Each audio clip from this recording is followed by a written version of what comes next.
গুরুত্বপূর্ণ এমসিকিউ। যেমন 1 নম্বর এমসিকিউ আমরা এখানে রেখেছি, দেখো সূক্ষ্মকোণের পূরক কোণ কোনটি। তার মানে আমাদের আগে জানতে হবে পূরক কোণ এই জিনিসটা কি। পূরক মানে হচ্ছে যদি দুইটা কোণের যোগফল 90 ডিগ্রি হয়, বুঝিও পূরক কিন্তু কোনো একটা কোণ না, পূরক হচ্ছে দুইটা কোণের যোগফল।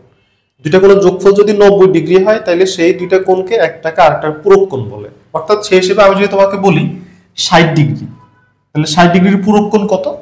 তাহলে 60 ডিগ্রির সাথে আর কত যোগ করলে সেটা 90 হইতে পারে? 30 যোগ করলে। তাহলে 60 ডিগ্রির পূরক কোণ হচ্ছে 30 ডিগ্রি। অর্থাৎ 60 আর 30 যোগ করলে কিন্তু 90 ডিগ্রি হয়। অর্থাৎ 60 আর 30 একজন আরেকজনের পূরক কোণ। তারপর যদি আমি তোমাকে বলি যে 50 ডিগ্রি কোণের পূরক কোণ কত, তাহলে 50 ডিগ্রির পূরক কোণ কত হবে? 40 ডিগ্রি। কারণ 50 এর সাথে 40 যোগ করলে সেটা কত ডিগ্রি হবে? 90 ডিগ্রি হবে। অর্থাৎ পূরক মানে হচ্ছে দুইটা কোণের যোগফল যদি 90 ডিগ্রি হয়। তার মানে আমাদের এখানে যদি সূক্ষ্মকোণের পূরক কোণ হইতে পারে, সূক্ষ্মকোণ মানে কি? যে কোণটা হচ্ছে 90 ডিগ্রি চাইতে ছোট। তাহলে 90 ডিগ্রি চাইতে ছোট কোণ কি হইতে পারে? 60, 70, 80। ধর যে 70 ডিগ্রি, তাহলে 70 এর পূরক কোণ কত হবে? 20 ডিগ্রি। অর্থাৎ 70 একটা সূক্ষ্মকোণ, তার পূরক কোণ কি হইতে হবে? একটা সূক্ষ্মকোণ হইতে হবে। ঠিক আছে, তাহলে সূক্ষ্মকোণের পূরক কোণ কত হবে? সূক্ষ্মকোণই হবে। ঠিক আছে।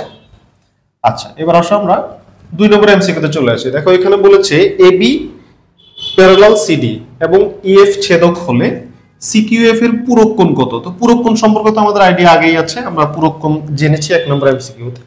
দেখো পাশে চিত্র দেওয়া আছে, এখানে আমাদের এবি আর সিডি এই দুইটা লাইন হচ্ছে প্যারালাল। ঠিক আছে, আর তাদের মাঝখানে ইএফ হচ্ছে ছেদক। এখন সিকিউএফ এর পূরক কোণ জানতে চাইছে, তার মানে আগে আমাদের সিকিউএফ টা জানতে হবে। তাহলে সিকিউএফ এর মান কত ডিগ্রি সেটা আমাদের বের করা জরুরি। এখানে দেখো আমাদের পুরো চিত্রের মধ্যে একটা জিনিসের মান দেওয়া আছে, সেটা কি? এইটার মান দেওয়া আছে। এখন এটার মান হচ্ছে 120 ডিগ্রি। এখন এই জায়গাটার সাথে এইটার সরাসরি কোনো সম্পর্ক যদিও নাই, তবে এই জায়গার সাথে এই জায়গার একটা সম্পর্ক আছে এটার সাথে। এই দুইটা কোণ হচ্ছে একটা একটার অনুরূপ কোণ। আমরা সেটা জানি যে দুইটা যদি সমান্তরাল সরলরেখা থাকে, যে সমান্তরাল সরলরেখা তাদের মাঝখানে যদি একটা ছেদক আঁকা হয়, তাহলে ছেদকের একই পাশের একই ডিরেকশনের কোণগুলোকে অনুরূপ কোণ বলে। যেমন এইটা এইটা দুইটাই ছেদকের উপরের দিকে, দুইটা হচ্ছে অনুরূপ কোণ। আবার ধরো যে হচ্ছে সরি এইটার সাথে এইটা এটা হচ্ছে অনুরূপ কোণ। আবার যদি আমি উপরের দিকে যাই তাহলে উপরের সাথে উপরের এই দুইটা হচ্ছে অনুরূপ কোণ। আবার যদি এই পাশের কথা চিন্তা করো, এই যে ছেদকের এই পাশে ডান পাশের উপরে আর হচ্ছে ডান পাশের উপরে, এটা হচ্ছে অনুরূপ কোণ। অনুরূপ মানে হচ্ছে একই দিকে একই ডিরেকশনে একই রকম দেখতে, সেই কোণগুলো পরস্পর সমান হয়। তার মানে আমি এইটা জানলে আর এইটা জানতে পারবো। তাহলে এই যে দেখো এই পুরো জায়গাটা, এই পুরো জায়গাটার মান কত? 180 ডিগ্রি। আর একটা কথা মনে রাখবা, যখন তোমাকে কোণ সম্পর্কিত কোনো প্রশ্ন জিজ্ঞেস করা হবে তখন তুমি মনে রাখবা 180 ডিগ্রি তোমার লাগবে। যখনই তোমাকে কোণ সম্পর্কিত প্রশ্ন জিজ্ঞেস করা হবে তুমি সবার আগে চিন্তা করবা এখানে আশেপাশে 180 ডিগ্রি আছে কিনা। তাহলে আমরা দেখতে পাচ্ছি আমাদের এই বি একটা সরলরেখা, তাহলে সরলরেখার পুরোটার মান কত ডিগ্রি? 180 ডিগ্রি। তাহলে এটা যদি 120 ডিগ্রি হয় বাকিটা কত? ডেফিনেটলি 60 ডিগ্রি, তাই না?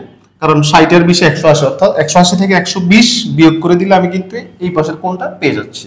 আর এটার সাথে এটার কি সম্পর্ক? এটার সাথে এটা হচ্ছে অনুরূপ কোণের সম্পর্ক। তাহলে অনুরূপ কোণগুলো আমরা জানি সমান হয়, তাহলে এটা 60 ডিগ্রি হলে এটাও কত ডিগ্রি? এটা হচ্ছে 60 ডিগ্রি। তাহলে আমরা পেয়ে গেছি আমাদের সিকিউএফ 60 ডিগ্রি। আর সিকিউএফ এর পূরক কোণ কত? 60 এর সাথে কত যোগ করলে 90 ডিগ্রি হবে জানি? 30 যোগ করলে। তাহলে আমাদের आंसर হচ্ছে এই যে এটা 30 ডিগ্রি। 3 নম্বর এমসিকিউতে আসি। একটি ত্রিভুজের দুটি বাহুর দৈর্ঘ্য যথাক্রমে 3 সেন্টিমিটার ও 8 সেন্টিমিটার হলে তৃতীয় বাহুর দৈর্ঘ্য কত? আচ্ছা, এখানে হচ্ছে ত্রিভুজের গঠনগত বৈশিষ্ট্য আমাদের জানতে হবে, যে একটা ত্রিভুজের বাহুগুলোর গঠনগত বৈশিষ্ট্য কি হইতে পারে।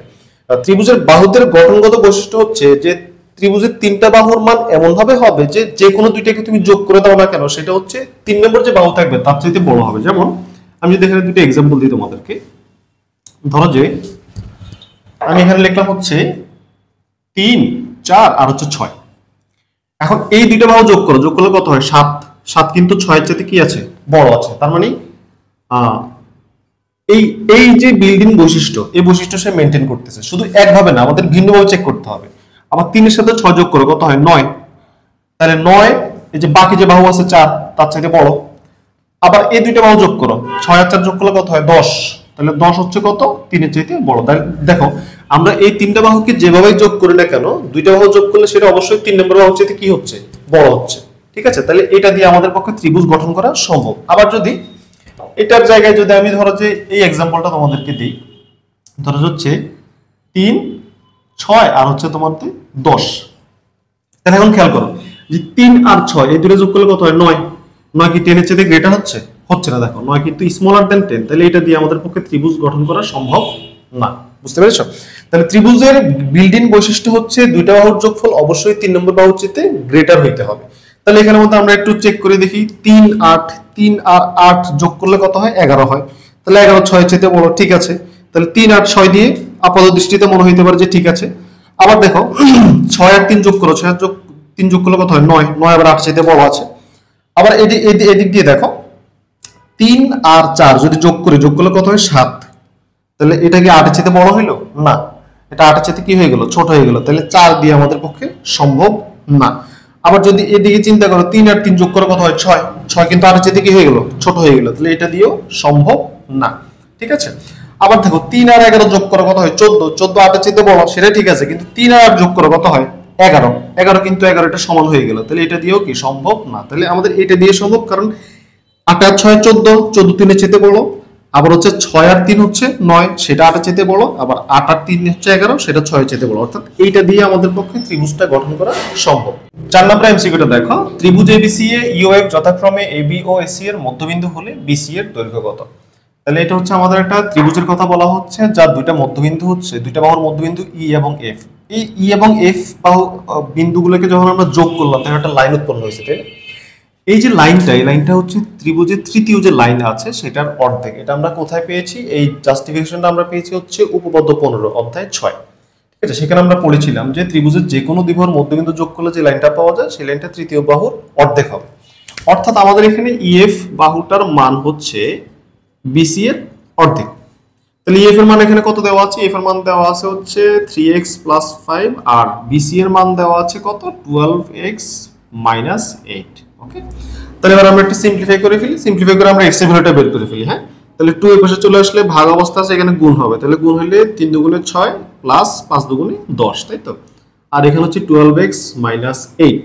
এখন x গুলো সব এক পাশে নিয়ে আসি, 12 আর 6, তাহলে এখানে থাকে 6x, আর 10 - 8 এর পাশে আসলে +8 18। তাহলে x এর ভ্যালু আসতেছে হচ্ছে 3, তাই তো?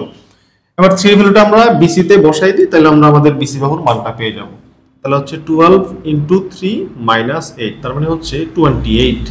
অর্থাৎ আমাদের ঘ নম্বর এটা হচ্ছে কারেক্ট